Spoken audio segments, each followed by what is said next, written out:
Okay, so week one is finished, as you guys can tell.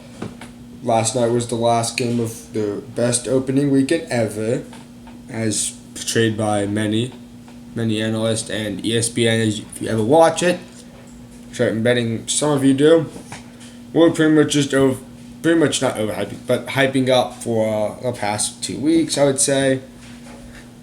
Um, Literally, you watch ESPN anytime in the last 2 weeks, you would see most commercial breaks included something with college football related.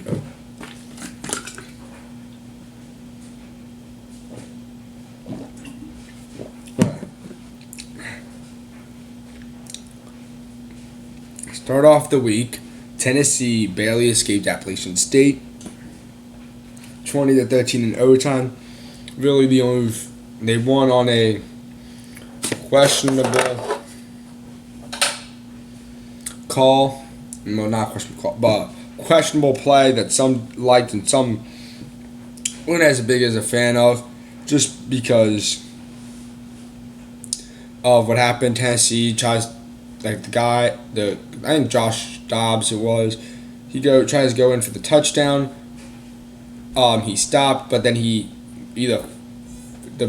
impact made him lose the ball, or he purposely threw the ball down trying to score, so his team could score. Louisville dominated Charlotte, but when did anyone who was going to question the fact about Louisville gonna lose that one? I mean, okay, maybe I shouldn't be saying that. Now, later in this video, you would probably be thinking, okay, maybe we're good. But Stanford easily won again, 26-13. Christian McCaffrey started off a Heisman campaign strong. Michigan State played Furman. Clearly, Furman had a 1% chance to win, so there was a chance. But 28-13, Michigan State. Baylor, Northwestern State. They played 55-7. Good job. I just want to give a shout out to Baylor scheduling committee. I don't know who does scheduling that, but you guys schedule like the hardest teams in the nation. I mean, it's amazing sometimes how you guys have the records you do. Okay, now to what people actually care, what they were claiming it was the best opening weekend ever. Good games now, the people we actually care about, right? Bama's trashed, or so be quiet. Okay, I had to pause that because I had to go do it with my dog. So saying Alabama pretty much thrashed USC. Game started rough for Alabama. The defense was strong, but the offense, Blake Burnett played the first two series. Jalen Hurts was a surprise to most people, but Saban later explained in his press conference that was his plan going into the game. He also said no media really asked if they were going to play Jalen Hurts. He said Bateman and Burnett were being prepared to start. He never said anything about Hurts playing, and also he wouldn't have told them if they asked. So, classic Saban. Jalen Hurts had 118 yards passing. I'm only saying this because 113 of those were to Darius Stewart. I feel like that's going to be a good connection lead coming up. Still, Saban, no word on the QB. He did. He didn't name a starter. He's saying it's down to Hurts and Burnett, which I get. You want to see more. Clemson and Auburn. Auburn gave a fight. I mean, this was also one of the games I was part of it. It was 19-13. Clemson becoming almost lost on the last second Hail Mary. Becoming the third top 5 team to lose this weekend. As I said, that means top 5 teams lost. Here we are. Oklahoma lost to Houston. Not big as surprise as most people would think, actually. Houston was the Group of 5 representative for the New Year's Day bowl game, no, New Year's bowl game. Also, has beat Florida State last year by double digits. Wasn't as much a surprise as you should think, really. Some people surprised. I mean, guess LSU, the other top five team to lose. They lost to Wisconsin, 16-14. Leonard Fournette got hurt actually and was taken off. I do not know officially how well he is. Well, if he's hurt for a while, correct. I don't know if they listed anything about that yet.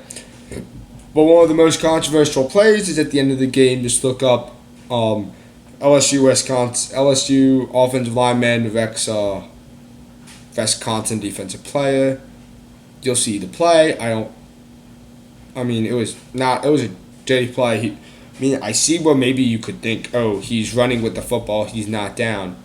Because sometimes a diving catch will be signaled they can keep running. I don't know that, but it implies some exceptions. Ohio State and Michigan both handily beating the opponents. Why in the last 2 weeks have traveled 20,000 miles to go 0-2. Congrats, good job. TCU got a little more than they bargained for on they almost lost. They were on a upset alert for a while on ESPN. They have upset alert on the bottom. They won the upset alert. It was a 59-41 win against South Dakota State. Here we have Philip I don't know what he's trying to do. I'm making another video. Gosh, keep up. A&M beat UCLA in overtime. This was at Aggie Stadium. This is the second straight year A&M has started the season off with a win of a ranked Pac-12 opponent. This, as I was saying, brother was being interruptive again. I remember where I was. Georgia beat UNC in Kirby Smart's coaching debut, 33-24. Nick Chubb had 222 yards coming off that ACL injury he suffered last year against Tennessee, if I'm correct. And then Oklahoma and Oregon easily being the opponents. Florida, on the night they were honoring Steve Spurrier, naming the field after him and all that good stuff.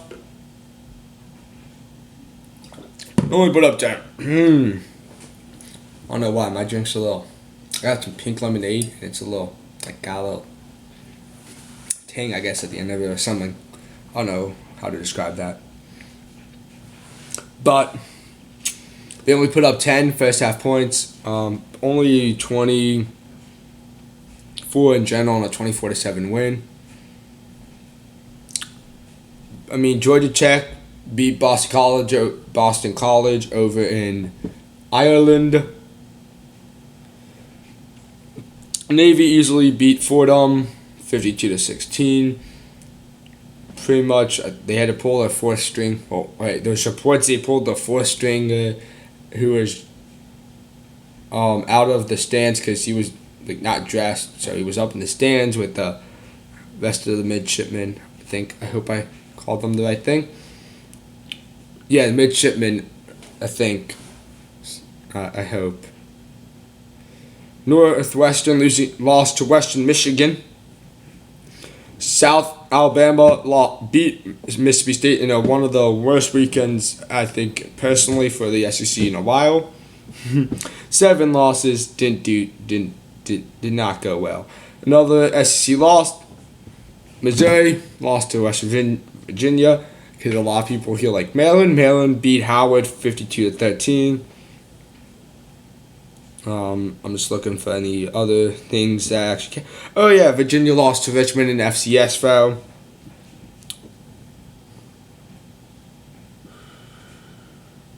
Just looking. Arkansas barely escaped Louisiana Tech 21-20.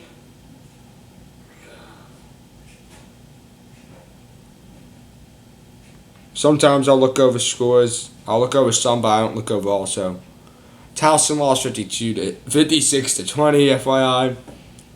Kansas and UCF has ended their win list. They've already got more wins than they did last year, guys. They got one win. They exceeded the win totals, both of them. Oh yeah, Kentucky lost to Southern Mississippi. Southern Mississippi actually came back to beat them. Northern Iowa beat Iowa State. What else do we got? Oh yeah, second straight year. Washington State don't schedule FCS opponents. You lost to a few of them in the past few years, including Eastern Washington this weekend. Okay, that's all the important stuff. There was several actually overtime games. There was some triple overtime games, 2 of them. Yeah, I know we usually don't see those. On Sunday night, Tejas, beat Notre Dame. One of the other ranked teams to fall. There was like 7 of them. But obviously you had Alabama, USC, Ole Miss, Florida State game, Notre Dame, not Notre Dame, but Georgia and UNC. So there was some ranked on ranked games that obviously a ranked team will have to lose in one of those. There's any more. Oklahoma, Houston. Obviously, a ranked team is going to have to lose one of those. If both teams are ranked, a ranked team has to lose. So really, it was 3 unranked teams being ranked teams. That included Texas. The game they didn't tell you about Sunday night. Hampton lost to Old Dominion, 54-21. I don't know why anyone cares. I'm just saying that. Last night, Florida State comes back to beat Ole Miss, 45-34, and that effectively ends the best opening weekend ever for college football, and ends the SEC's probably worst opening weekend in a while, actually since 1992, and that's only because that's when they expanded to 14 teams. So really, who knows how long it's been since really that length. So later in the week, probably, tomorrow, Thursday, there will be a week 2 preview coming out. Why did I not? When you learn you actually out of Tic Tacs. Thought you had 2 left. Well, as I was saying, there will be probably Thursday, I would say, because I have a fantasy draft tomorrow. Yeah. So I think Thursday will be the week 2 preview. Also, I may do a small video tomorrow on. What? Oh yeah, probably Heisman watch and some interesting high stats over the weekend, I guess. But for now, yeah, that's kind of all I got for now. Signing off. This is Jax.